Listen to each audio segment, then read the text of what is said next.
Let me tell you a story. In the 1950s, a young man with permanent amnesia changed what we know about learning and memory. Henry Mollison, known as patient HM, lost the ability to form new conscious memories after undergoing brain surgery to treat his intractable epilepsy. He experienced everyday aspects of life, like eating or taking a walk, as though if it was for the first time. When he met someone new, he would forget that encounter within a few minutes. By studying him, scientists learned the complex functions, such as learning and memory, are tied to distinct biological processes and regions of the brain. Since then, neuroscience has made great advances, and we know much more about how we learn. Well, to discuss this and its implications for teaching, we have a keynote speaker who was here last year, and we are very lucky to have her back. She's an educator, a writer, an engineer with a truly unique background. She has served in the US Army, worked as a Russian translator on Soviet fishing trawlers, and met her husband, who is here, was working at the South Pole Station in Antarctica. What are the odds for that? Love is in the air. It's destiny. Her work focuses on the complex relationship between neuroscience and social behavior, and her research has been described as revolutionary in the Wall Street Journal. It is with utmost pleasure that I bring you Dr. Barbara Oakley. Barbara. Welcome back. Welcome back. I'm so glad to be here again. I get to actually share more than I got to share last year. So I will begin by introducing myself. People know that I'm from Oakland University sometimes, and they think, oh, Oakland University, that must be in Oakland, California. So she lives around palm trees, has great weather, all that kind of good stuff. Well, no. Actually, this is me going to work at my day job. I live in Oakland University, or in Oakland County, Michigan. And so it's a little cold there. But I teach this course called Learning How to Learn with Terry Sanowski. He's the Francis Crick Professor at the Salk Institute. And this is Terry going to work at his day job. So that's one of the great things about online learning, is not only can students get together from various places around the world, but also just professors themselves can come from very different backgrounds. Now, to my shock, I was invited to speak at Harvard. I was a nervous wreck because, it's Harvard. And so I walked in the room and I was even more nervous because it was packed, standing room only. And I thought, why are there so many people here? It turns out that Terry's in my one little course, made for less than $5,000 US, mostly in my basement, had on the order of the same number of students as all of Harvard's massive open online courses put together, made for millions of dollars with hundreds of people. And what this tells you is that people are starving for fresh approaches based on sound science and sound neuroscience on how we learn effectively. Now, I should give you just a little sense of where I'm coming from and how I grew up. I grew up moving all over the United States. And the problem with this is math is a very sequential subject. And if you fall off anywhere along the way, it can be hard to get back on. When I was 7 years old, I was moving from Texas to Massachusetts, and they were suddenly way far ahead of me in the multiplication tables. And, well, to tell you the truth, I didn't like math anyway. I'd never really paid much attention to it. I thought, well, I can't do this stuff. I don't have the math gene. So I just gave up when I was 7 years old, and I flunked my way through elementary, middle, and high school math and science, which is a little bit ironic, seeing as how I am now standing in front of you as a professor of engineering. So one day, though, one of my students found out about my past, and he asked me, how'd you do it? How'd you change your brain? And I thought, how did I do it? I mean, I was just this little girl, and, you know, wasn't I cute back then? That's the last cute picture of me. But as you can see, I loved animals. I liked knitting and weaving and all those kinds of things. And I didn't know what I could do when I grew up, except I knew it couldn't be analytical. Now, in the US at that time, there wasn't any kind of focus on or emphasis nationally on learning other languages. But I thought, I really want to learn at least one other language. I couldn't afford to go to college to do anything like that, but I found out there was one way to learn another language and actually get paid for it, and that was to join the Army.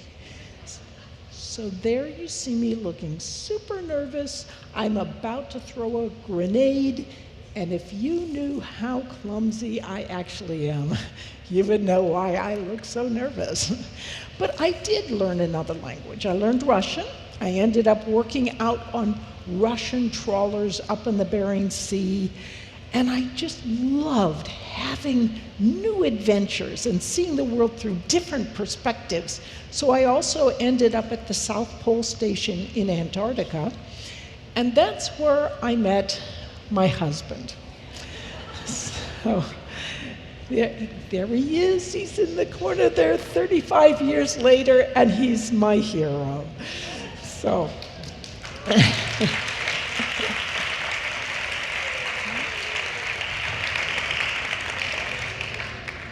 the thing is, though, here I was. I'd done everything that people had told me to do. I had followed my passion, and I'd followed my passion right into a little box, because I had thought of only what I wanted, not what the world was looking for. And as it turns out, we know that culture and language are always going to be important, but increasingly, analytical skills are also important. So I was 26, I was looking to get out of the military, and I thought, well, now what do I do? I remembered all these West Point engineers I'd worked with, and they had these books. I'd look at them, and they'd have these equations that looked like a foreign language. And I thought, now wait a minute. Aren't I supposed to be open to new adventures and new ways of looking at things? Why don't I see if maybe I can come up with or learn in math and science? So at age 26, I went to the university and I began with remedial high school algebra, and I slowly began working my way upwards. It was not easy. But if I'd known then what I know now about how the brain learns, I could have been so much more effective in what I was learning. So I think we should look at the brain and what's going on in the brain. We know it's enormously complicated, but we can look way down deep in the brain at the fundamental building block of the brain, And that is the neuron. There's about 100 billion of them in the brain. I just love looking at you when you see this because you can just see your faces fall. It's like, oh my gosh. Now she gets into the heavy scientific stuff. It's going to be super boring, so let's spice it up a little bit. So here we have, this is a metaphor, and metaphors are really powerful for learning, for a neuron. And our metaphor is a space alien, and it's got 3 legs, and those legs in a regular neuron are called dendrites. And the legs have these little toes that stick out of them. It's a space alien, so it's okay. It can have lots of toes. In real life, those are called dendritic spines.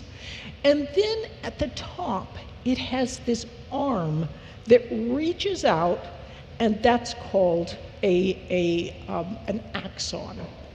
And the whole thing that neurons like to do is they love to reach their little arms out and watch this.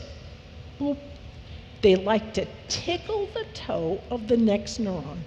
That's what neurons do. They kind of just reach out, and at least for our purposes, and tickle toes. What they're really doing is they're sending signals along. So here you can see a signal passing along, jumping that little gap between the neurons and passing along to the next neuron. Of course, it's far more complicated, but really, for our purposes, we can just think of it as a signal traveling along. Those are your thoughts as you're thinking or as you're learning something. So in fact, well, you can see right here, it's a little bit more complicated. We've got the electrical signal traveling along, neurotransmitters, electrical signal.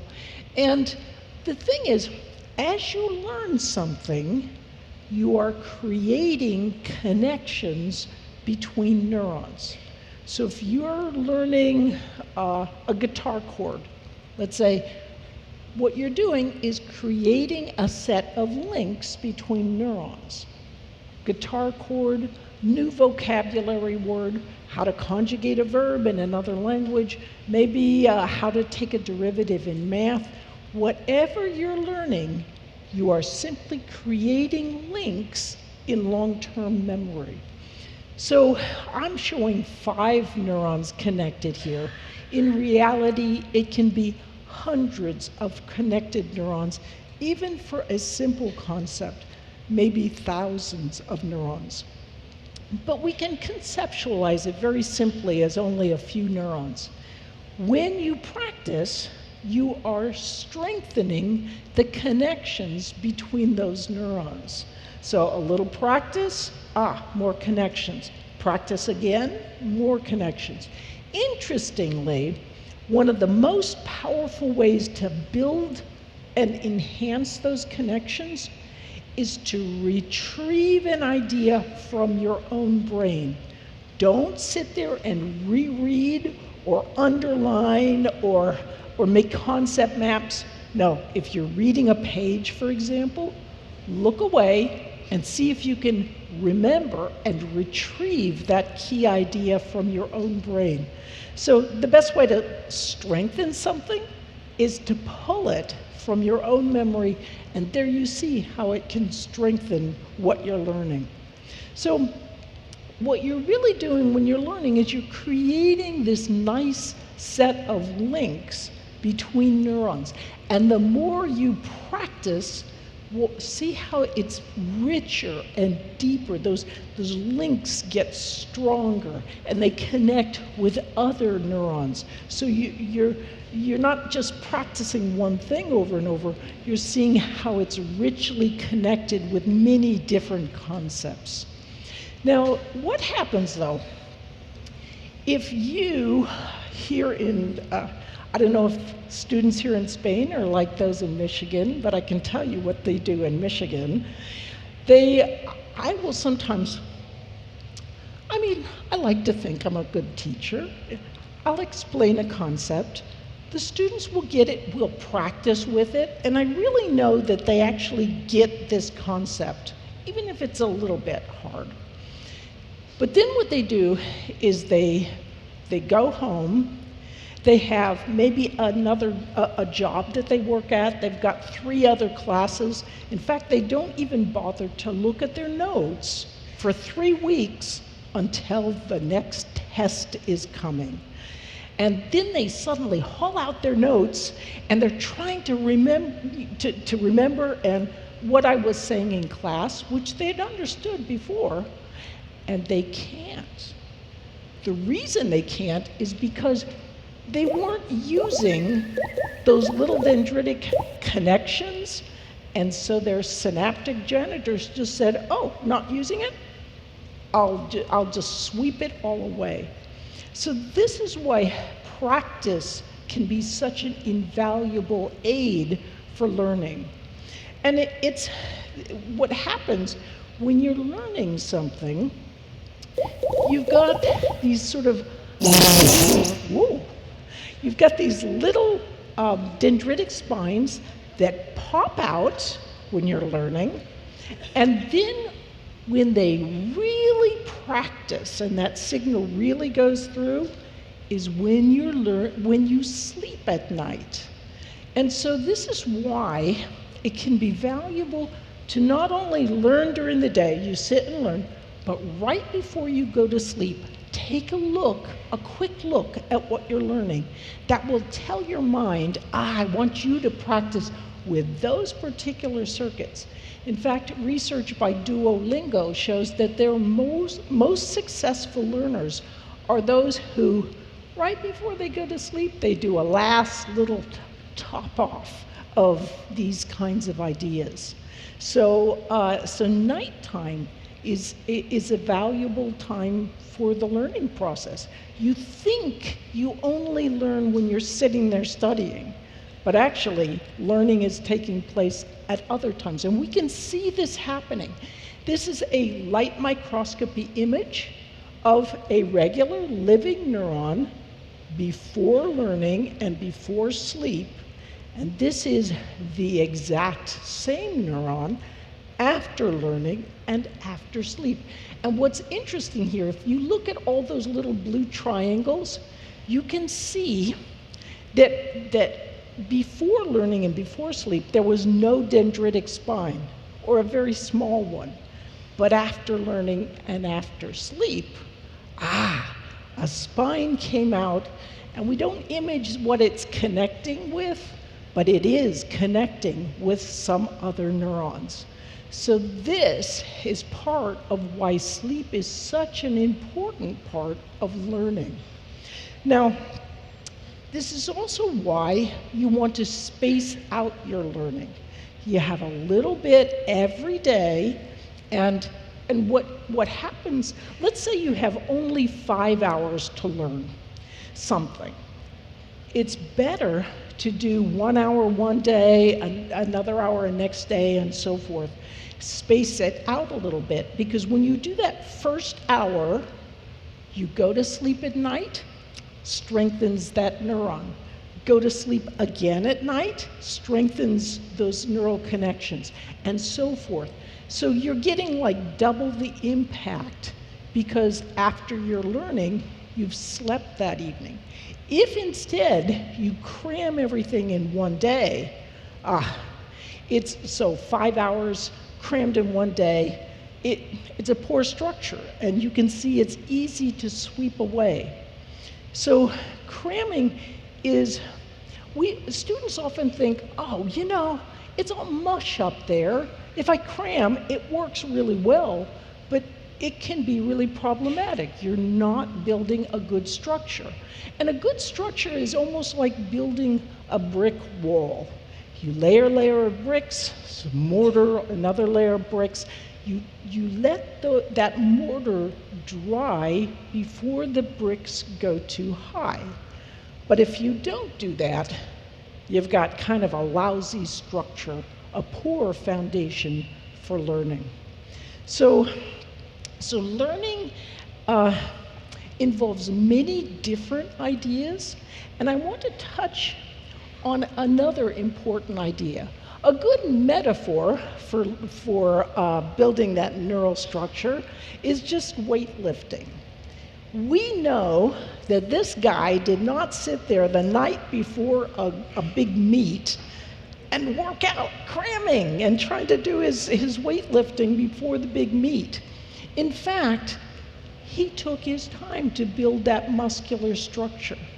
Because we can't see into the brain, we often think, oh, no, it doesn't take any time, we can do it right away. But it's what's actually going on in the brain is quite similar to building the neural structure is analogous to building the muscular structure, and it takes time to do that. Now, there's another thing, though, that's related to what that athlete was doing, and that is that he was exercising. We have known for decades that there's something magical about exercise, that it seems to enhance our ability to learn and to remember, but no one knew why. But as it turns out, very recently, scientists have discovered why learning is enhanced by exercise. Learning produces within the brain a substance called brain-derived neurotrophic factor, which is abbreviated as BDNF. And BDNF is, if you look here, this is a dendrite before application of BDNF, which would be sort of like before you exercise. And this is after application of BDNF. Look at all these dendritic spines. They're just popping out like crazy. They're saying, come on, I'm ready to learn something. Just hook me into anything and I'll learn it for you. So this is, a lot of times we think, oh, learning is only us sitting and studying something. But we can do many things to enhance our learning. As well, we've found that not only exercise, but exercise with good nutrition, with things like, eat your vegetables, cabbage family, onion family, nuts, chocolate, dark chocolate, all of things in a healthy diet without too much sugar. But I think it's easier for you here in Spain because the food is so good. But exercise coupled with good nutrition enhances your cognition even better than either one alone. Now, I just want to touch on two very important ideas related to your memory. And one of these is working memory. It's like short-term memory, what you can hold temporarily in mind. So if I gave you, 74325, and I said, remember that. Can you remember that? If you can remember that, how are you doing it? Repeating it? I would be repeating it. And in fact, that's how we remember short-term a lot of information, is we just repeat it temporarily. Whereas long-term memory is more like, oh, I don't need to repeat it. I can remember my mother's name, my address. I can even remember some things I've learned in school. So where is working memory and where is long-term memory? Working memory, they used to think you could hold like 7 items in working memory. Now they think it's more like 4 items. If I haven't had my coffee yet, I can hold maybe 1 item if I'm lucky. But so you can hold 4 pieces of information roughly in your working memory. And if that you can almost think of it like a little octopus that's in your prefrontal cortex in the front of your brain, and it's got 4 arms because it can hold 4 things. So there we go, there's our little octopus here, it's got 4 arms in it. And the thing is, so that's working memory, it can hold something temporarily, but long-term memory is more like It's scattered around your brain, but for our purposes, we'll think of it as a set of links stored in a wall locker. So we've just got these links. Those are the links we've created because we've learned something and we've practiced with it.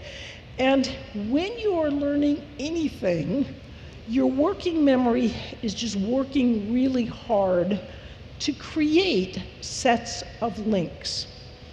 Once it has created those sets of links, though, all it has to do is just reach out into long-term memory and grab those sets of links. So, this brings me to our younger daughter, Rachel. So, we're sitting around the car, or around the dinner table one night, and I remember asking our daughters, I need somebody to model backing up a car really badly. Our younger daughter's like, Mom, I got this. I can back up this car terribly. And indeed, she had just learned not long before to back up a car. So what I want you to do is I want you to watch little Rachel's face here as she's trying to back up the car. She's thinking, let's see, do I look in that mirror, or which mirror, or maybe behind me, or no, do I go to the front? Oh wait, no, the back. And then off she goes into the ditch. The thing is, what was happening was she had a very heavy cognitive load. Her little working memory was working very, very hard to be able to figure out what's all this information about backing up a car. She didn't have any working memory available for anything else. So she's just working, she's trying to figure things out. Indeed, the only time my father ever had an accident, he had 2 accidents in his life. I was talking to him both times. So I was distracting him, and one of those little arms of his working memory went off, and he wasn't focusing when something difficult arose. But look at Rachel backing up the car. Once she learns how to do that, it's easy. She just reaches into working memory and grabs that set of links. She has a light cognitive load, and she's got arms on her attentional octopus that are available for other thoughts, like, wait a minute, is my seatbelt fastened? What's on the radio? This kind of thing. So it's not just backing up a car that's like this, it's anything.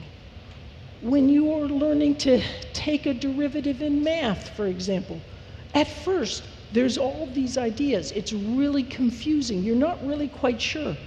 But once you've learned how to subtract, how to divide, how to take derivatives, whatever you're learning in math, in learning a language, in learning in learning a musical instrument, whatever you're learning, once you've created those nice sets of neural links, it's easy to reach out and grab them and put them together, sometimes in very creative new ways.